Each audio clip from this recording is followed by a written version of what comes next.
Nama saya Devandra Alferi, buat yang belum kenal, panggilan saya Devan. Di eFishery join 2 tahun lebih yang lalu.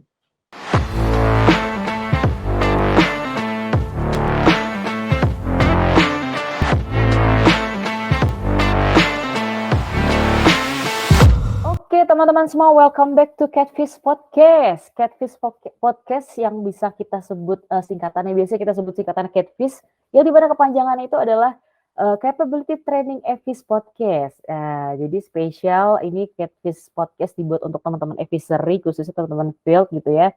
Nah, jadi teman-teman semua, untuk di Catfish Podcast kali ini kita akan membahas tema yang mungkin mirip-mirip juga, sama-sama juga dengan 2 podcast sebelumnya, yaitu adalah extra miles gitu ya.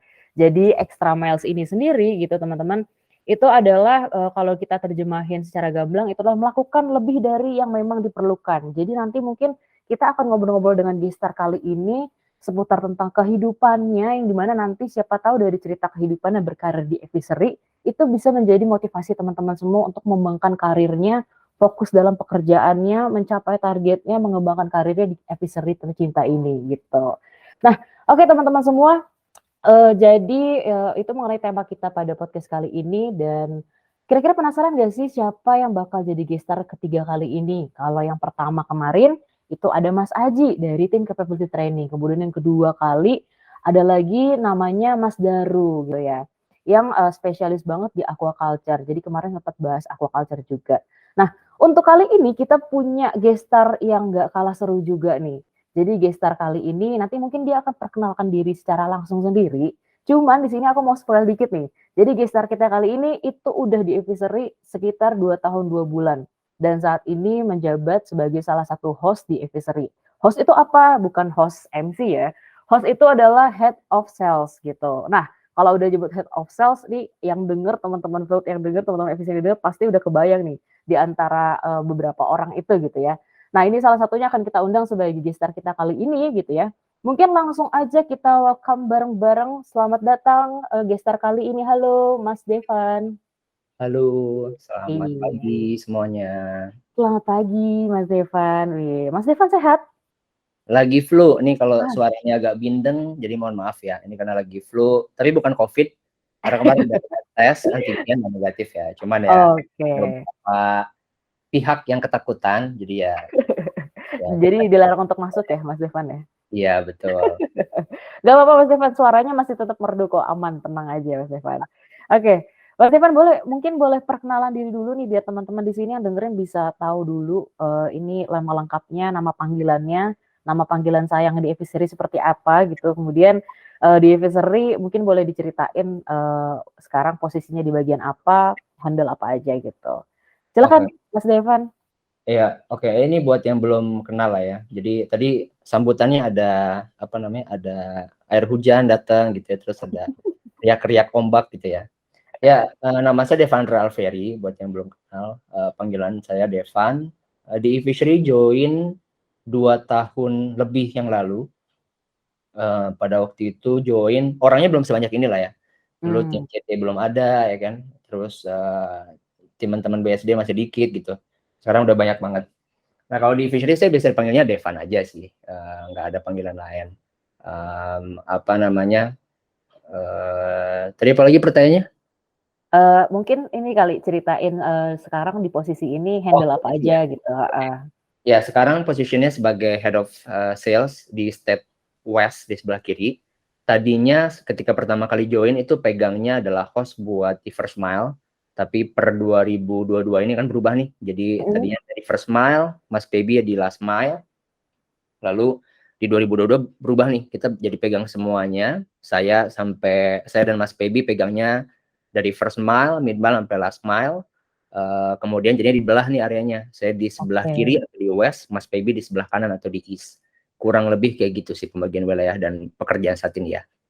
Oke, Mas Devan. Thank you untuk perkenalan dirinya, Mas Devan. Nah, Mas Devan ini kan tadi Mas Devan udah ceritain tentang yang sekarang, kondisi sekarang ini gitu ya. Kang Devan sebagai host khususnya megang semuanya gitu ya, dari FM sampai LM ya. Kemudian di bagian West. Nah, Mungkin kita mau ngulik-ngulik sedikit nih tentang, Mas Devan sebelum dari advisory juga kita pengen tahu gimana sih perkembangan, perjalanan, Hmm. karirnya Mas Devan. Mungkin diceritain dulu dari Mas Devan mungkin dulu lulusan mana, kemudian sebelum dari advisory pernah berkarir atau berkelana di Hmm. perusahaan seperti apa, bagian apa gitu. Oke. Ini agak panjang nih, apa ya? Oh nggak apa-apa, tenang aja, masih banyak waktu. Seharian nggak apa-apa, Mas Devan? Iya. Iya, di usia yang udah tidak muda ini, Oh iya, usianya boleh di-spill nggak kira-kira? saya lahirnya 87. Oh, 87. Ah, Harus hitung sendiri nih saya berarti ya?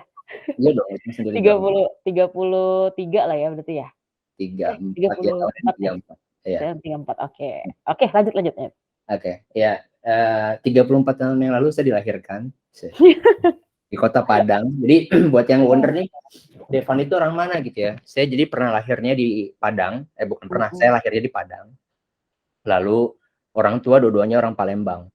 Tapi saya Oh, dari kecil itu di Bandung. Jadi dari kelas 1 SD itu udah di Bandung. Sampai kuliah itu di Bandung gitu. Jadi memang kalau ditanya Devan ini orang mana? Ya kalau pulang kampung ke Palembang. Tapi kalau dibilang tanah kelahirannya di Padang, kalau dari kecil di Bandung gitu. Sekarang malah rumahnya di Bekasi. Jadi ditanya orang mana, orang Indonesia lah ya pokoknya gitu. Dia bingung nih ngejawabnya bakal apa gitu dan orang betul mana betul. gitu. Tapi intinya ya orang Indonesia lah. Nah, Oke. kalau pengalaman kuliah itu saya di ITB dulu di angkatan 2005, kemudian lulusan sebagai farmasi ITB, sempat ngambil profesi apoteker juga, akhirnya 5 tahun, jadi 4 tahun S1, profesi apoteker di tahun kelima gitu, jadi total 5 tahun. Nah, dulu ceritanya kenapa ke farmasi ITB, waktu kecil sebenarnya pengen jadi dokter, bahkan spesifik mimpinya adalah dokter spesialis mata. Mmm, Ini oke. banyak yang nggak tahu nih, ini cerita ini banyak saya spill cuma ke orang-orang yang deket doang gitu ya. Terus karena memang pada waktu itu orang tua bilang bahwa sepertinya kalau ke dokter itu biayanya cukup tinggi dan dari orang tua nggak mampu untuk biayai, ya akhirnya banting setirnya ke farmasi dengan harapan kerjaan di farmasi itu mirip dengan kerja dokter. Berkaitan lah ya gitu berharapnya. Walaupun ternyata udah join di farmasi ITB, beda banget kerjaannya gitu. Nah, Oke. moment of truth-nya ketika di tugas akhir, jadi ketika skripsi final year di S1, itu kan kerjanya dengan protein tuh. Jadi pipet-pipet protein, elektroforesis, ya nggak usah dijelasin, Mhm, elektroforesis di mhm. PCR, Jadi kuliah nanti kalau dijelasin. ya ada hasilnya gitu ya. Terus saya Eee, saya saya berpikir bahwa kayaknya gue nggak cocok nih kerja kayak begini. Saya mmm, harus kerja dengan something yang kelihatan. Nah akhirnya nanya kirim makanan, nanya sama kakak angkatan waktu itu, nanya sama teman-teman main gitu ya. Akhirnya kayaknya Devan itu kerjanya harus sama yang ada barangnya kelihatan. Salah satunya adalah di marketing atau di sales. mmm, Nah, sempat waktu itu karena farmasi deketnya dengan medical rep, sempat hampir mhm, jadi medical rep. Jadi medical rep itu kan yang sales atau marketing tapi ke dokter-dokter kan. iya, Yang dia di malam hari gitu ke dokter-dokter. Nah, mmm, pada waktu itu kebetulan ada opportunity di ITB Job Fair. Ada salah satu company namanya GlaxoSmithKline.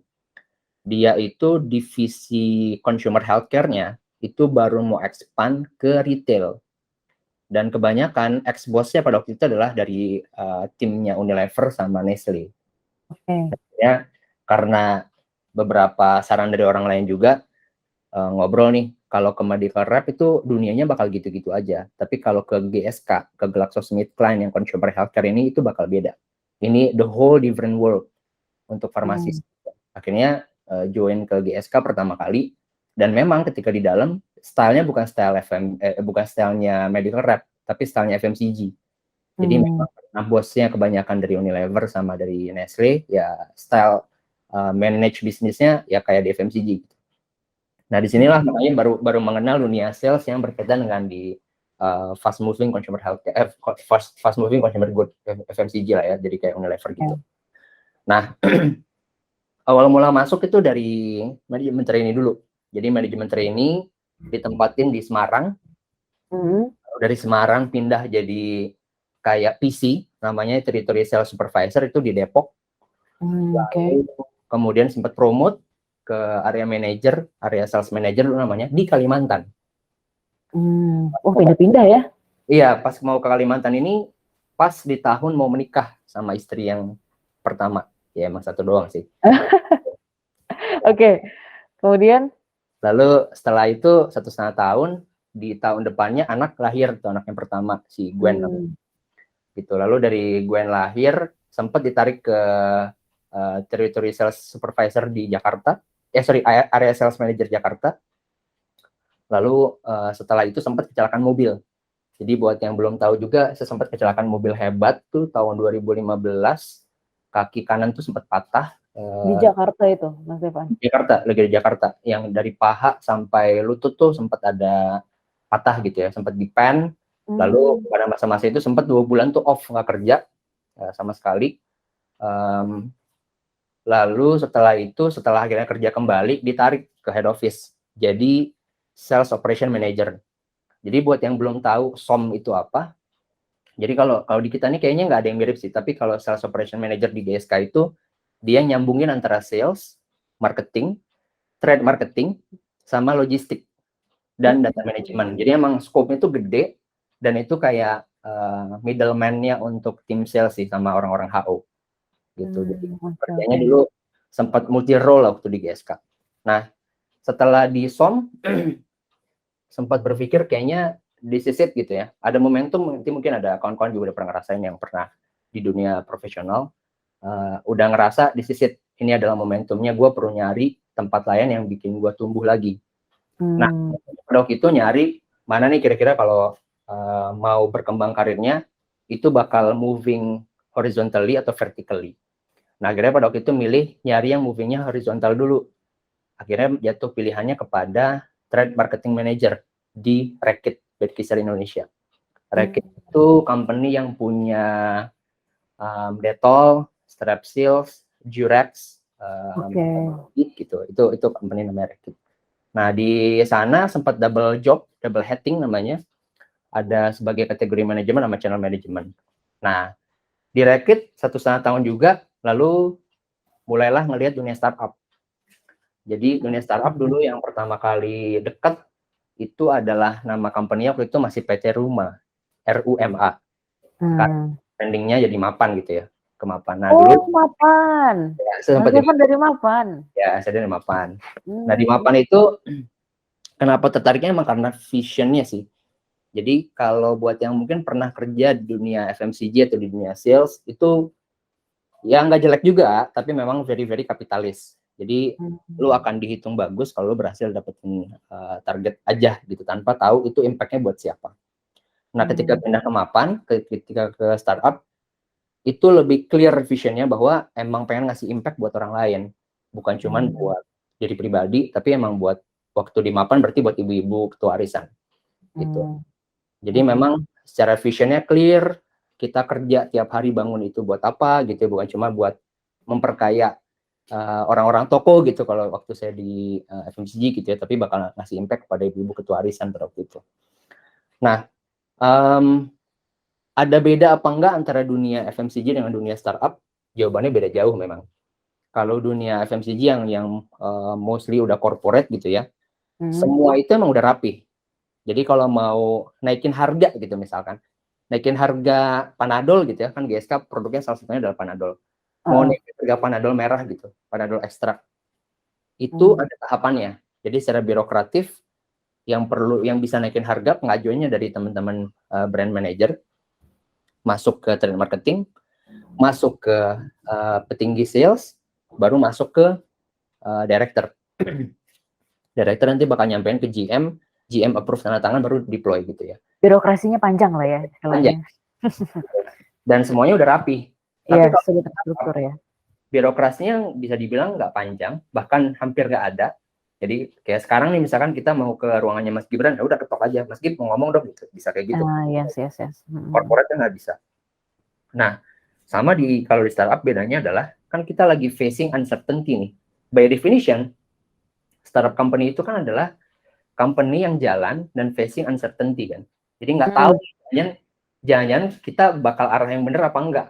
Kita bakal beloknya kapan, kita bakal ngeremnya kapan tuh kadang-kadang kita nggak tahu. Gitu. Jadi culture shock-nya sempat terjadi di awal, tapi setelahnya ya enjoy aja karena tadi yang saya bilang tuh ketika ngasih ketika bangun pagi hari tuh tahu bahwa hari ini bakal ngasih impact buat siapa. Gitu. Nah begitu pula ketika kemarin ada offering dari eFishery, sama juga karena salah satu value-nya kan adalah farmer first, karena kita pengen ngasih impact buat si petani. Oke, jadi pada 2 tahun yang lalu saya join ke eFishery. Gitu sih kurang lebih kalau beberapa sejarah pekerjaan dan waktu sebelum join ke dunia kerja. Oke, berarti Mas Devan bisa dibilang itu ini first time banget mempelajari tentang aquaculture tuh di eFishery ketika masuk di eFishery ini ya, Mas Devan ya? Iya, bayangin Oke. dari farmasi ya kan? Iya. Itu iya, banget. tapi aku penasaran banget nih Mas Devan, maksudnya nggak semua orang itu kan punya pikiran terbuka untuk bisa kita kalau ngomongin soal kerjaan itu kan ada 2 hal ya, Mas Devan ya. Jadi pertama mungkin role-nya itu sesuai gitu ya. Mungkin kalau misalkan di marketing, seputar marketing atau persalesan, tapi di sisi lain lini bisnis perusahaan kan juga perlu kita perhatiin ya. Nah ini kalau dilihat kan Mas Devan dari dulu ke farmasi, terus pindah ke aquaculture. Kira-kira boleh di-sharing nggak? Kira-kira pengalamannya gimana sih penyesuaiannya? Kemudian apakah emang dari dalam hati tertarik untuk ke aquaculture gitu? Atau gimana Mas Devan? Iya, sebenarnya sih sempat waktu itu ada pernah baca buku. Jadi intinya kan memang kalau kita di dunia kerja ini kan dan tergantung divisinya apa gitu ya. Sebenarnya kalau bicara kayak akarnya, terus batangnya itu bakal sama aja gitu ya. Akarnya adalah hubungan dengan orang lain, terus hubungan dengan customer, lalu delivering target gitu ya. Itu sama lah, itu akarnya kalau buat di dunia sales gitu ya. Tapi udah mulai ke cabang-cabangnya itu kan ada yang beda-beda tuh. Bahkan waktu dari Glaxo yang produknya Panadol pindah ke Reckitt yang produknya ada Durex itu udah beda juga. Bahkan target marketnya juga udah beda. Kalau Panadol lebih kepada target marketnya adalah pria dan wanita umurnya 25 sampai dengan 40 tahun gitu, itu target marketnya. Tapi ketika ngomong Durex itu udah beda lagi tuh. Target marketnya adalah wanita aja yang umurnya 25 sampai dengan 33 tahun. Jadi udah beda tuh. Jadi memang sama juga ketika ke eFishery, ya akar sama batangnya bakal sama aja. Nah cabang-cabangnya itu yang perlu dipelajari. Awal masuk emang struggle juga belajar mengenai FCR ya kan. FCR, belajar mengenai brand pakan, belajar mengenai ADI, penyakit ikan gitu kan. Ikan. Belum dulu di awal saya juga sempat pegang udang kan waktu di megang. Oh, megang shrimp juga ya. Gitu. Jadi sempat ke udang juga. Jadi tahu tuh ada WFD, white faces disease, ada macam-macam lah kalau udang lebih banyak lagi penyakitnya gitu. Nah, tapi di situ ketika ngomong penyakit malah agak nyambung sama farmasinya. Oke. Ya, jadi memang ya tadi saya bilang tuh akar sama batangnya bakal sama aja, tapi ketika masuk ke cabang-cabang kecilnya mungkin ada yang berbeda-beda sih. Tapi intinya ya be open aja, jangan lupa buat belajar dan memang ya kosongin gelasnya aja ketika nanti emang perlu ada yang nggak tahu gitu. Gitu sih paling. Oke, sepakat banget sih. Ketika kita mulai hal baru memang penting banget untuk mengosongkan gelas supaya kita bisa open dengan hal baru dan pengetahuan baru ya Mas Devan ya. Ya, betul. Oke. Nah, Mas Devan, tadi aku tertarik banget nih kan Mas Devan sempat nekenin di perbedaan antara corporate banget dengan yang perusahaan startup.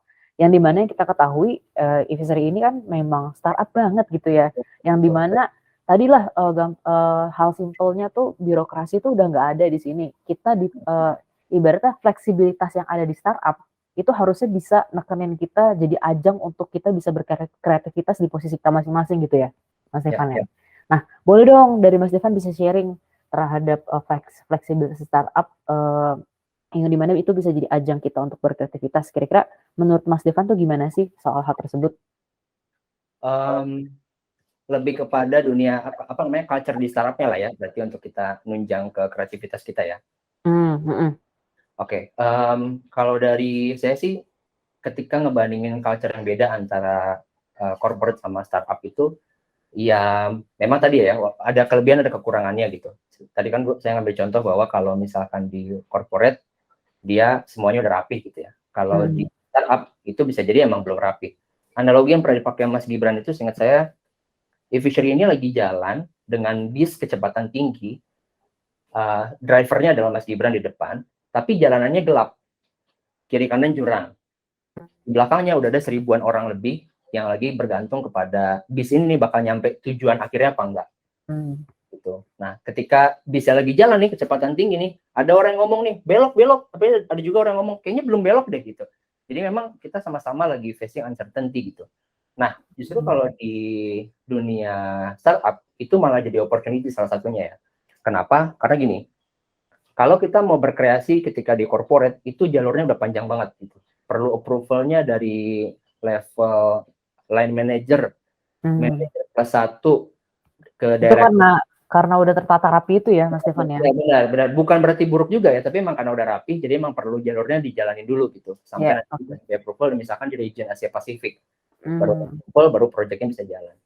Tapi ketika di startup, ketika kawan-kawan punya ide, ketika kawan-kawan punya hal-hal yang unik, yang kepikiran nih tiba-tiba gitu. Saya misalkan, kayaknya gue pengen di wilayah gue perlu ada kontrak farming nih, karena petani-petaninya pada baru semua, anak-anak muda semua, udah generasi kedua atau ketiga nih.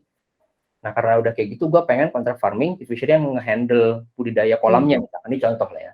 Ya udah, kalau itu kan tinggal ngomong ke manajer yang approve apa enggak, koordinasi lintas divisi, ya udah dibikin projectnya gitu.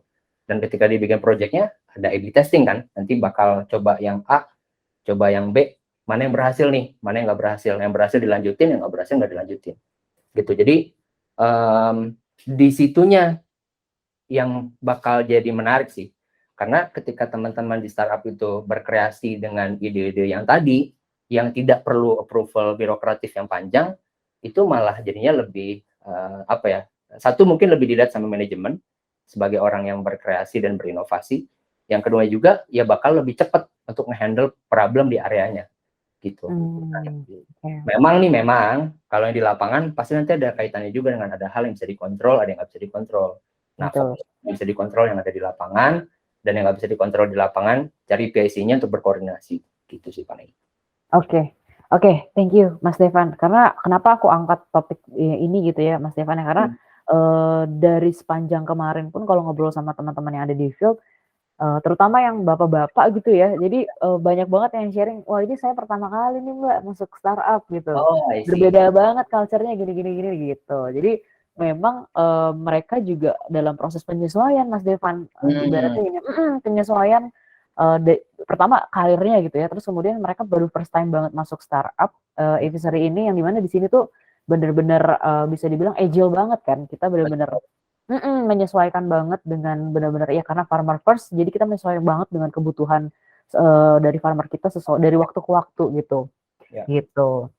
Oke. Nah, itu tadi seputar berkaitan dengan pengalaman Mas Devan gitu ya. Nah, ini aku ada pertanyaan selanjutnya nih Mas Devan. Mas Devan, kalau misalkan ditanya nih dari Mas Devan sendiri gitu. Dari semua pengalaman itu, pengalaman pekerjaan karir, pengembangan karir Mas Devan sampai saat ini sebagai host di Aviary, itu kira-kira di fase mana sih yang bisa dibilang tuh paling menantang banget untuk Mas Devan? Oke. Ya, sebenarnya dari tiap tahapannya ada challenge masing-masing lah ya. Cuman di startup juga ada challenge-nya lagi, di dunia corporate juga ada challenge yang beda lagi gitu. Cuman kalau ditanya yang paling menantang, sepertinya waktu yang di Kalimantan sih. Why-nya nih, ini why-nya ya. Why-nya memang karena pada waktu itu kan satu baru promote, yang kedua baru menikah, tapi langsung ditinggal ya kan istrinya. Nggak di sana. Lalu waktu itu level line manajernya atau reporting saya kan saya area sales manager gitu ya. Reportnya ke region sales manager, dia nggak di Kalimantan. Jadi dia ada di Jogja malah. Jadi nggak ada siapa yang bisa dipegang di sana gitu ya. Terus handle customer-nya juga customer yang kuat tanda kutip, yang kontribusinya juga gede ke nasional, sama pegangnya tim yang anak-anak muda semua. Kencengnya gila-gilaan waktu itu, kencengnya pol banget gitu. Jadi memang itu challenge yang yang beda lah dengan alasan-alasan tadi. Nah, kalau kejadian di Kalimantan yang paling berkesan, dan ini biasanya saya ditanya hal yang sama nih kalau ditanya sama orang pengalaman berkesannya di Kalimantan, itu waktu itu pernah ada jadi dulu kan dari GSK sebagai prinsipal punya distributor tuh. Nah, distributor ini ada yang dia salah klaim promo, sehingga dia overclaim ratusan juta. Saya lupa nominalnya berapa ratus juta gitu ya. Nah, akhirnya di-challenge sama dari head office, ya ini perlu di-solve nih.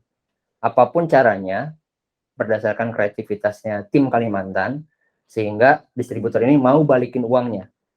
Nah, biasanya nih, kalau di customer atau di distributor gitu, kalau uangnya udah masuk kantong, susah kan buat keluar lagi kan. Ada aja gitu. Ini Alasannya.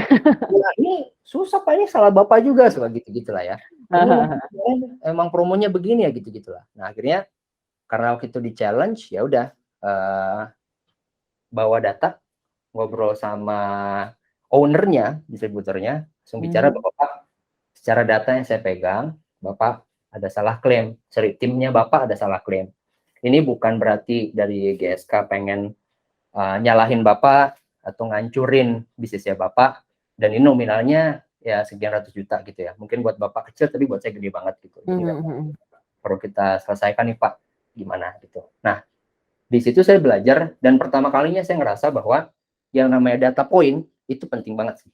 Karena ketika data itu disajikan kepada si owner distributornya, emang dia nggak bisa berkata-kata lagi. Gitu. Karena emang datanya firm, jelas bahwa emang ada klaim-klaiman yang dia salah klaim, sehingga, dan berbulan-bulan kejadiannya, sehingga ada overclaim sebanyak ratusan juta. Jadi numpuk ya.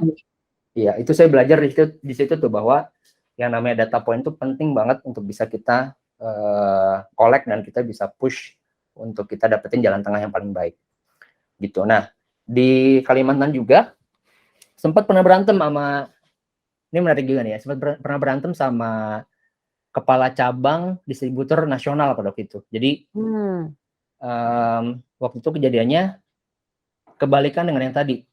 Jadi ketika tadi saya bilang saya pakai data ketika masuk ke owner distributor, kepada cabang ini yang distributornya beda tapi ya, itu saya nggak bawa data. Jadi ketika dari tim, dia ada feedback, Pak, kepala cabang A ini nih nggak benar kerjanya gitu.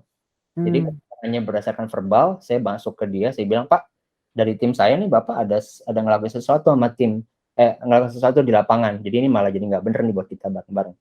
Nah, salahnya saya pada waktu itu adalah ketika ada feedback verbal dari tim, yang saya langsung konfront kepada si kepala cabang distributor ini, saya juga lapor ke kantor pusat di Jakarta. Akhirnya ribut, gitu. Tapi ketika ribut, saya udah belajar lagi nih, bahwa memang ketika kita salah, ya udah minta maaf aja, dan akuin kesalahannya, gitu. Dan jangan lupa juga ketika emang salah, bilang sama atasan, Pak, saya salah, yang ini saya missing, dan ini saya udah berusaha perbaikin yang di lapangannya, gitu. Tapi Bapak yang saya ajak ribut ini untungnya memaafkan lah ya. Jadi dia pun ngerasa bahwa ya udahlah, emang ini kemarin ada salah komunikasi, mungkin ya udah kita akhirnya berbaikan aja gitu. Nah, di sini saya belajar kalau kadang-kadang berantem itu nggak selalu buruk sih endingnya, gitu. Bisa jadi berantem itu malah bisa jadi baikan, dan bahkan yang menariknya adalah lebih dekat. Iya, bener. Jadi ketika udah berantem itu malah jadi tahu nih, Bener banget sih. tahu batasan dia segimana, tapi dia juga tahu batasannya Devan itu segimana. Karena saya punya link nih ke kantor pusat di Jakarta, gitu. Jadi akhirnya setelah itu kita malah jadi lebih dekat sih, kayak gitu. Itu sih yang paling menarik kayaknya, dan paling challenging waktu bekerja yang di Kalimantan itu. Oke. Selain di Kalimantan ada lagi nih berarti Mas Devan ya? Ya yang lainnya banyak lah ya. Kalau di startup company ya challenge-nya kan memang tadi tuh, kalau misalkan belum tahu mau arahnya kemana, ya udah akhirnya kita rumusin sama tim bareng-bareng. Yaudah ini arahnya mau kemana? Ada debat nih, ada A, B, C, D. Ya akhirnya kita pilih nih mau yang mana gitu ya. Nah ini kalau yang ini kejadiannya di Mapan dan sering kali kejadian sih. Jadi berkesan juga, tapi terlalu banyak contohnya. Jadi agak susah nih ngambil contohnya kalau buat yang di Mapan gitu. Oke. Tadi dari ceritanya Mas Devan yang di Kalimantan ya, itu menarik banget tuh, ada 2 hal yang bisa kita ambil. Tapi yang tadi terakhir yang Mas Devan ceritain, itu memang kalau aku pribadi sih ya, sepanjang pengalaman aku dalam bekerja juga, memang pelajaran yang benar-benar bisa kita ambil itu ketika dalam menghadapi masalah, namanya manusia ya, kadang manusia tuh sulit banget untuk bisa mengakui kelemahannya atau kesalahannya ya Mas Devan ya. Dan kadang itu jadi batu sandungan kita dalam tempat kita bekerja gitu. Nah memang, untuk bisa mengakui kesalahan itu butuh belajar untuk ngerendahin hati dulu gitu ya Mas Devan ya. Dan seperti yang Mas Devan tadi bilang, ternyata memang keributan atau berantem tuh nggak selalu buruk lah ya.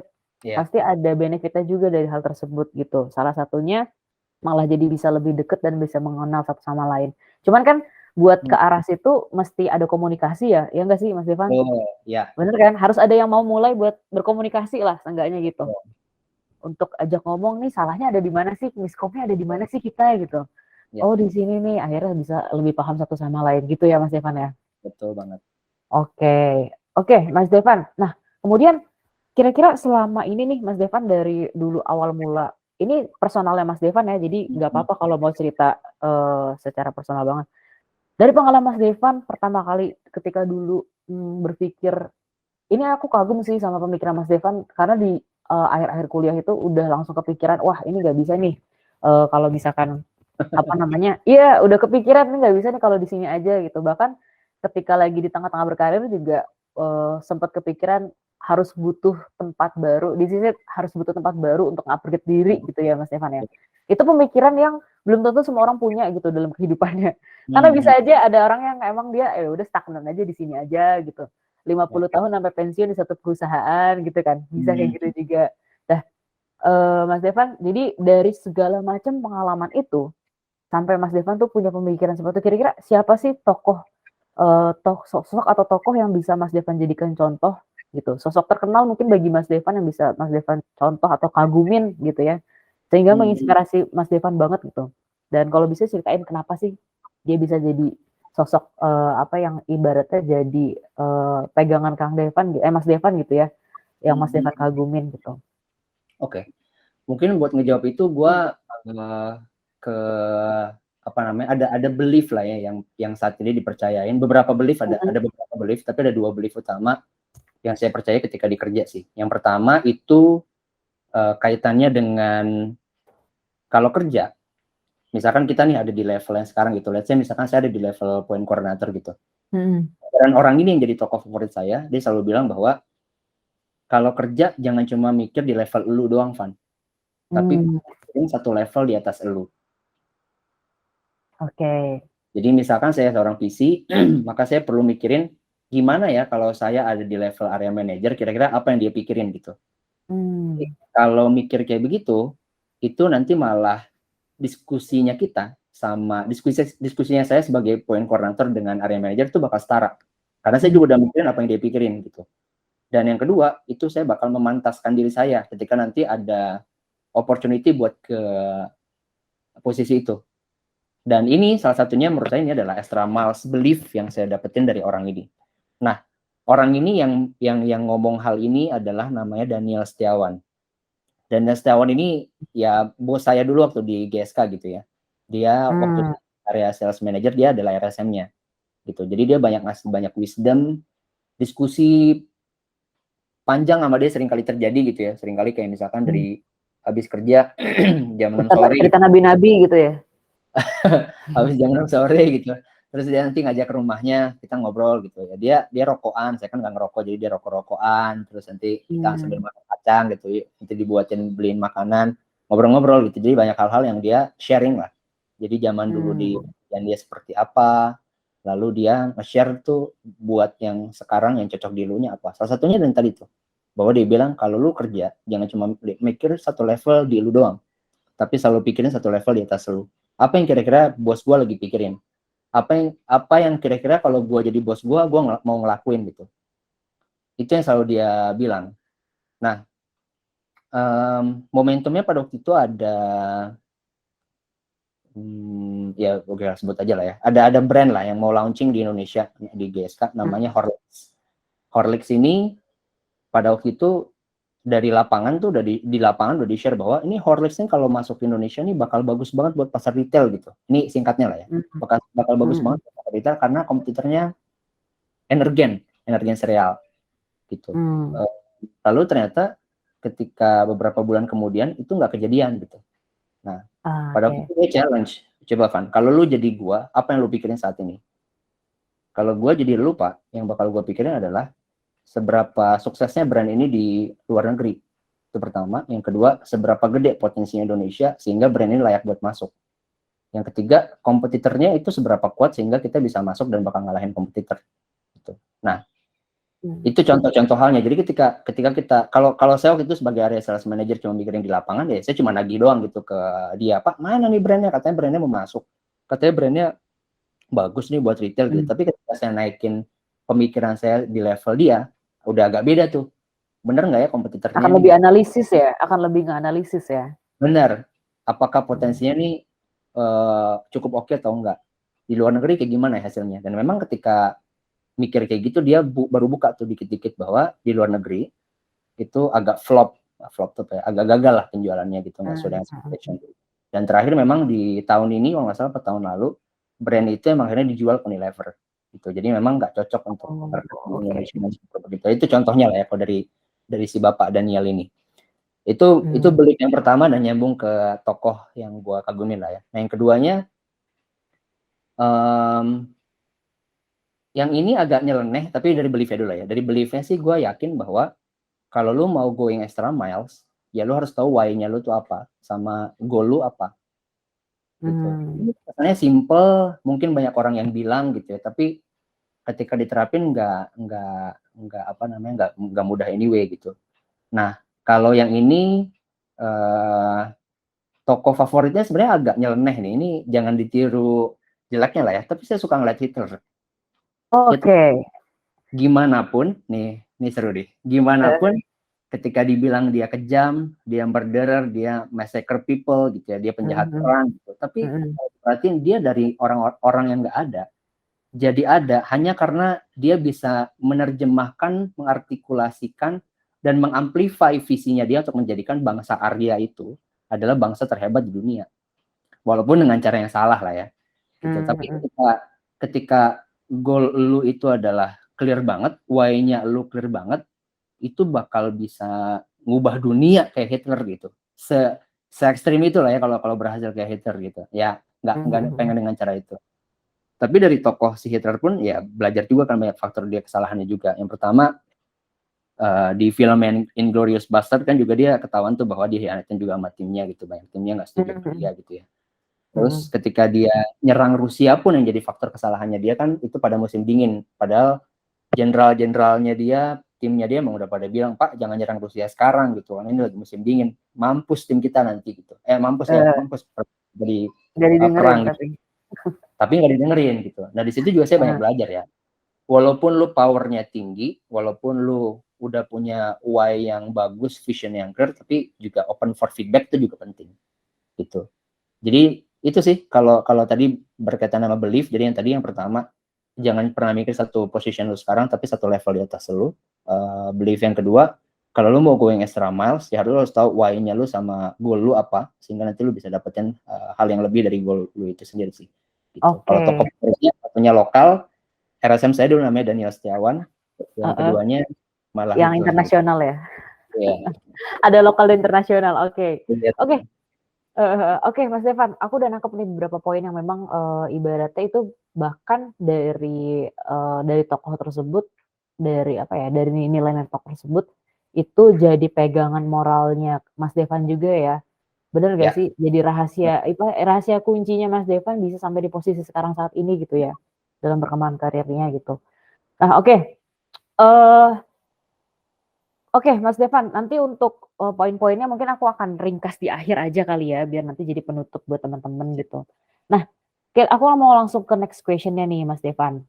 Nah, kira-kira menurut Mas Devan, ini kita langsung dari kacamata teman-teman Evisery aja kali ya, terutama teman-teman field.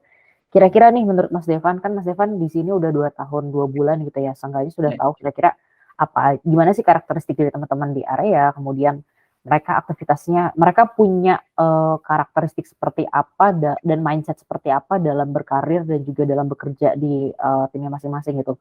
Nah, menurut Mas Devan, kira-kira kegiatan seperti apa sih yang kalau menurut Mas Devan tuh bisa membangun kehidupannya kita gitu ya?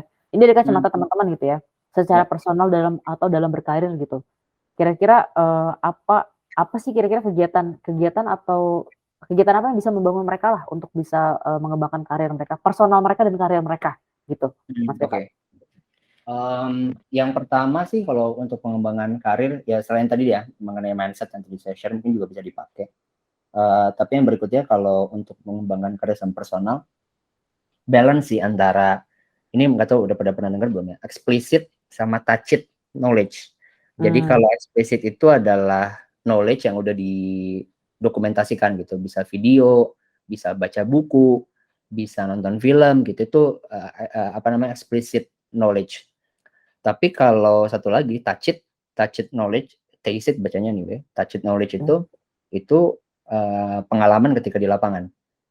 Jadi salah satu kelebihannya kita nih yang ada di lapangan adalah, buat teman-teman di lapangan terutama ya itu pengalamannya memang terbuka depan mata gitu. Emang di lapangan emang ngeliatin farmers langsung di lapangan gitu. Tapi itu perlu di-balance. Ada orang-orang yang memang nyamannya hanya dengan tacit knowledge. Jadi ya udahlah, gue kerja berdasarkan pengalaman gue yang dulu aja. Ada tuh beberapa kali saya ketemu sama teman-teman yang juga curhat yang sama gitu ya. Dia pengen berkembang tapi dia bingung nih mulai dari mana. Ada juga orang yang ngerasa, oh, gue udah baca buku nih, sering baca buku, tapi kenapa karir gue nggak berkembang ya? Jawabannya ya di balance. Jadi selalu open untuk belajar hal baru aja sih. Kalau dari pengalaman, lu udah tahu nih, oh pengalaman gue tuh A, B, C, D nih. Tapi bisa nggak ya kalau misalkan gue dapetin knowledge yang baru lagi via baca buku, misalkan dapetin pengalaman E, F, G, bisa jawabannya. Gitu. Jadi di balance saja.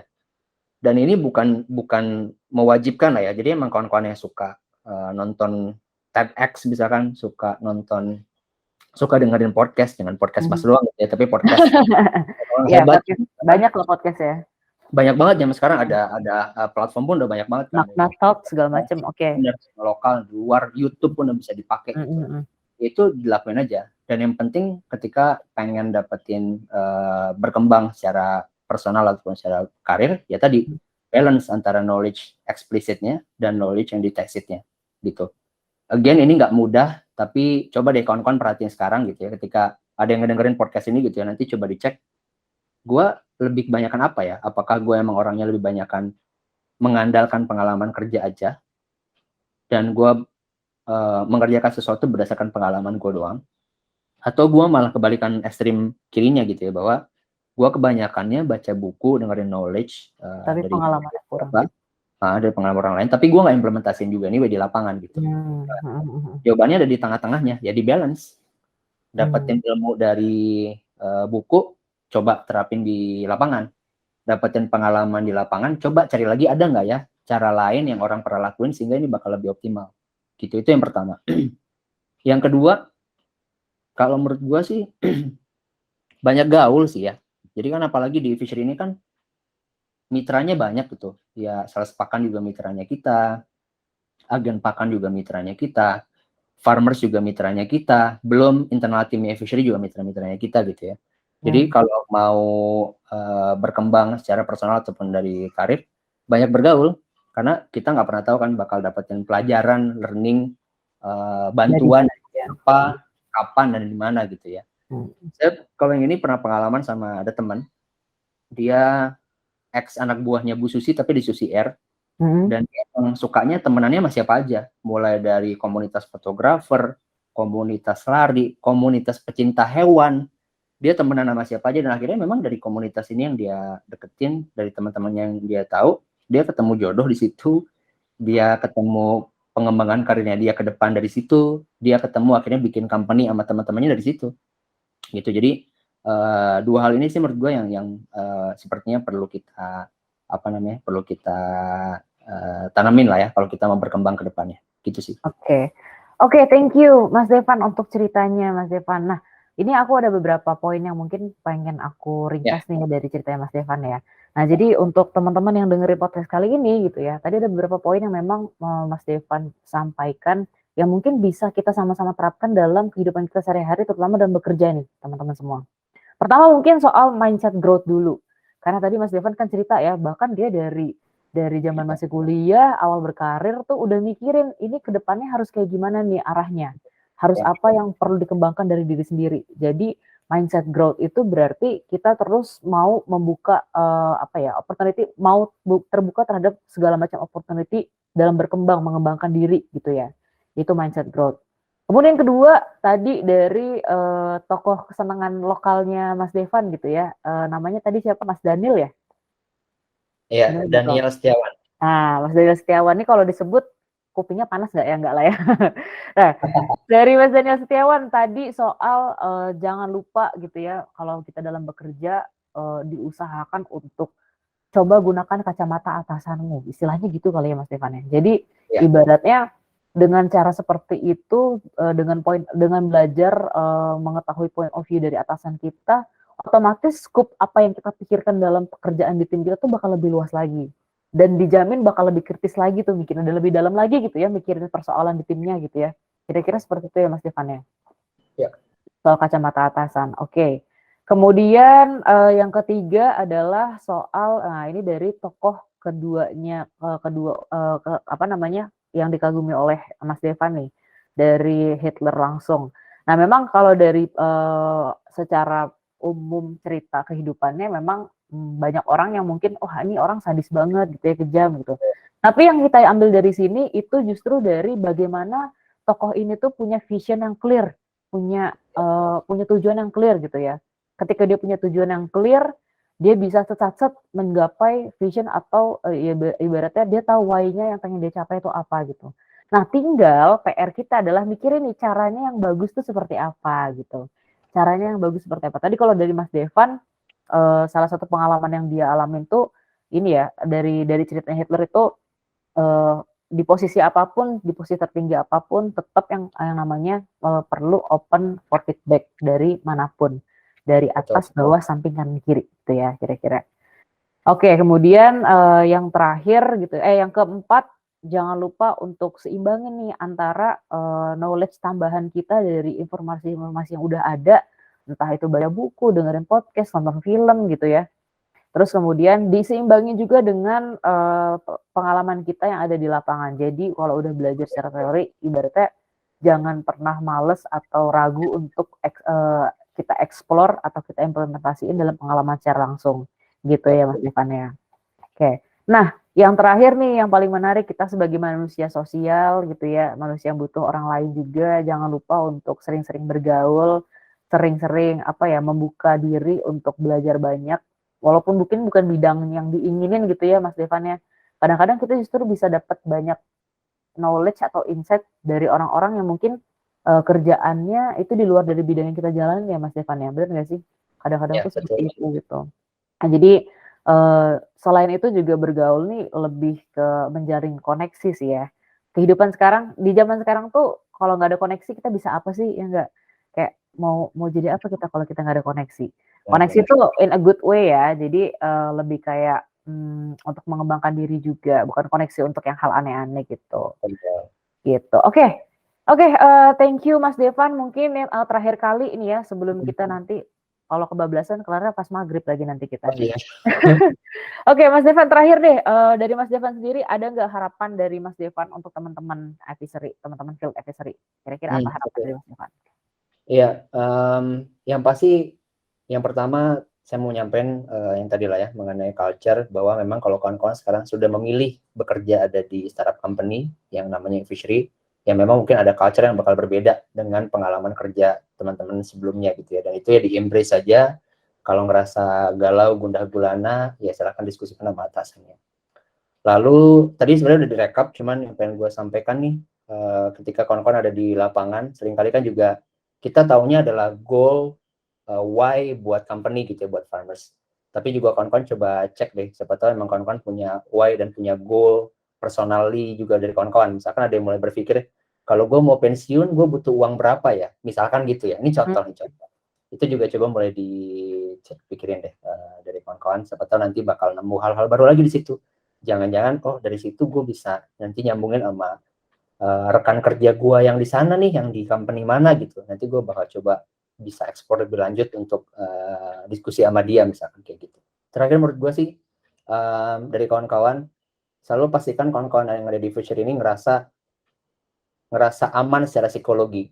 Jadi safety itu ngomongnya gimana ya? Psychological safety itu jadi kayak kalau kawan-kawan ada ngerasa hal-hal yang butuh di feedback kepada atasan, butuh di feedback kepada rekan kerja, butuh teman-teman sampaikan kepada saya, butuh teman-teman sampaikan kepada teman-teman CT, go for it aja, langsung aja bilang, Van, gue mau one on one dong sama lu karena gue ngerasa ada ada strategi company ini gue ngerasa belum pas gitu. Ya go for it aja gitu. Dan itu menurut gue yang pengen dibangun di Fishery sih. Satu lagi ya selalu pikirin extra milesnya teman-teman apa gitu. Itu aja mungkin dari gue tambahnya buat teman-teman di lapangan. Oke, thank you banget Mas Devan. Thank you banget untuk sharingnya hari ini. Thank you banget untuk motivasi-motivasinya yang udah diberikan kepada teman-teman Field Advisory juga, Mas Devan. Oke, Mas Devan, aku rasa kita cukupkan sampai di sini ya Mas Devan ya, sebelum berupload sampai maghrib nanti. Nanti kita malah nggak kerja hari ini gitu ya Mas Devan ya. Nanti yang bikin ada berapa ribu orang gitu ya. Nanti gimana Mas Devan? Ya nanti yang ngedengerin podcastnya berarti ada beribu-ribu orang ya. Oh tenang, bahkan nanti orang di luar advisory juga bakal dengerin Mas Oh Devan. gitu. Enggak sih. Nanti bakal masuk ini sih, bakal masuk close the door juga. Salah ya, beda podcast ya. Oke, nanti kita bakal bikin tagline kayak gitu sih, kayaknya biar lebih asik gitu ya. Ya. And 1, 2, 3 close the door set ya. Yeah. Udah. Kalau ini nanti 1, 2, 3 close the kolam ya, ikan. Ya. Apa sih? Oke, thank you banget Mas Devan untuk waktunya. Kalau gitu aku langsung tutup aja Mas Devan ya, aku izin tutup podcastnya. Thank you teman-teman semua yang udah mendengarkan sampai akhir podcastnya pada hari ini, pada kali ini. Jangan lupa next podcast, Catfish Podcast didengerin lagi dengan tentunya bakal ada host dan juga bakal ada guest star yang mungkin nanti akan cerita lebih banyak lagi juga tentang kehidupannya seputar Extra Miles. Kemudian juga teman-teman, aku di sini ingin promosi sedikit. Kita sekarang ini lagi ada setiap minggunya namanya Semangat, Senin Mengingat. Jadi kalau misalkan lagi ada broadcastan poster dan juga captionnya, teman-teman bisa baca yang dimana itu biasanya materi-materi refreshment seputar apa yang teman-teman butuhkan ketika teman-teman bekerja di areanya masing-masing gitu. Selain itu juga jangan lupa untuk hadiri training online rutin dan training onsite yang sedang running sekarang juga. Semoga apapun produk, apapun mungkin ibaratnya apapun kegiatan-kegiatan yang lagi diadain oleh CT bisa berguna dan bermanfaat banget untuk teman-teman semua di field, teman-temannya Mas Devan juga Mas Feby gitu ya. Oke, kalau gitu langsung aja aku tutup. Sekali lagi thank you Mas Devan untuk waktunya. Thank you kawan-kawan. Oke, thank you semuanya. Sampai jumpa di next Catfish Podcast.